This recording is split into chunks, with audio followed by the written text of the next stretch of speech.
हाँ, ओके। तो तीसरा शनिवार है महीने का और आईसीआईसीआई बैंक पेश करेगा आपके लिए नतीजे। अनुमान बताने के लिए तैयार है वरुण।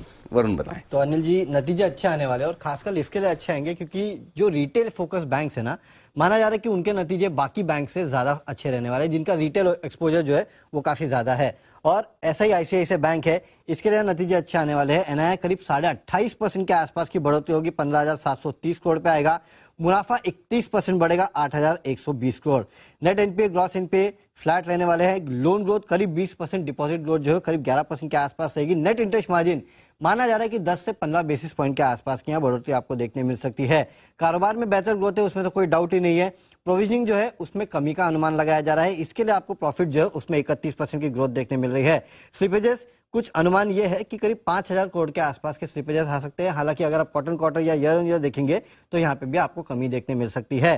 तो लोन ग्रोथ, डिपॉजिट ग्रोथ अच्छी है, प्रोविजनिंग कम हो रही है, तो इसका इंपैक्ट आपको कंपनी के एनआईआई मुनाफे दोनों में देखने मिलेगा। ग्रॉस एनपीएस फ्लैट रहने वाला है।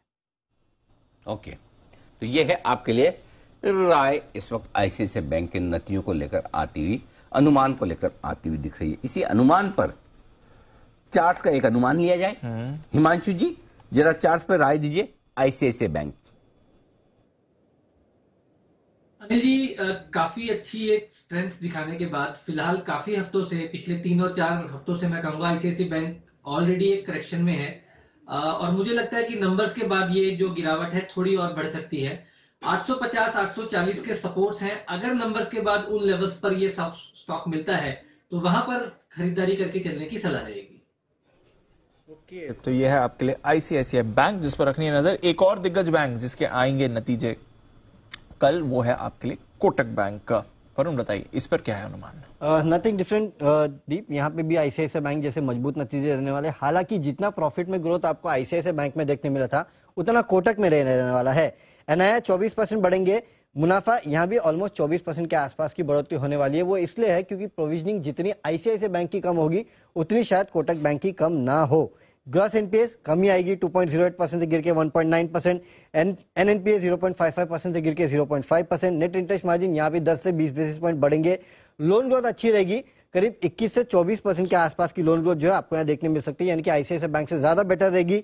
डिपॉजिट ग्रोथ 10 से 13% के आसपास की है। मॉर्गेज और एसएमई सेगमेंट जो है वहां से कंपनी को ज्यादा अच्छा यहाँ पे सहारा मिलता हुआ दिखाई देगा। और ज्यादा यील्ड्स वाले जो प्रोजेक्ट्स है और बेहतर लोन मिक्स के चलते ओवरऑल मार्जिन जो है वहां पे भी आपको शायद आईसीआईसीआई बैंक से ज्यादा यहाँ पे सुधार देखने मिले। लेकिन हाँ, क्योंकि मैं कह रहा हूँ कि प्रोविजनिंग और स्लिपेजेस आईसीआईसीआई बैंक के ज्यादा कम होंगे, कोटक के उतने ज्यादा कम नहीं होंगे, इसके लिए मुनाफे में भी उतना ही इंपैक्ट होगा जितना एनआईआई में है। 24% के आसपास की बढ़त दोनों में देखने मिलेगी।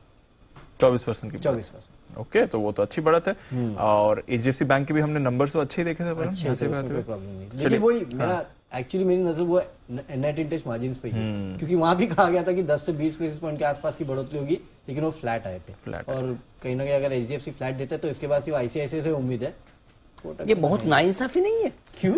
10-10 बेसिस पॉइंट एनआईएम थोड़े कम ज्यादा, एक जमाना था, मतलब क्या आप 2-2% के एनआईएम पे भी 2.5% पे भी काटते थे। अनिल, टाइम की बात है। हाँ, वही तो। ये अब वो टाइम है कि जब आपकी अच्छी ग्रोथ हो रही थी और अचानक इस क्वार्टर में स्टॉप हो गई। हाँ, एक जमाने में हम एनआईएम देखते नहीं थे, खाली एनपीए। सिर्फ एनपीए। एनपीए कितना, प्रोविजनिंग कितनी, मतलब क्या क्या वो सारे डेटा जितने भी एसेट क्वालिटी से रिलेटेड वही है ना। राइट ऑफ कितने, स्लिपेज कितने, क्या क्या नहीं देखते थे, पता नहीं।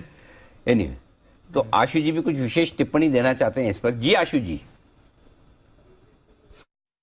अनिल जी, इस पे तो वही वो फेमस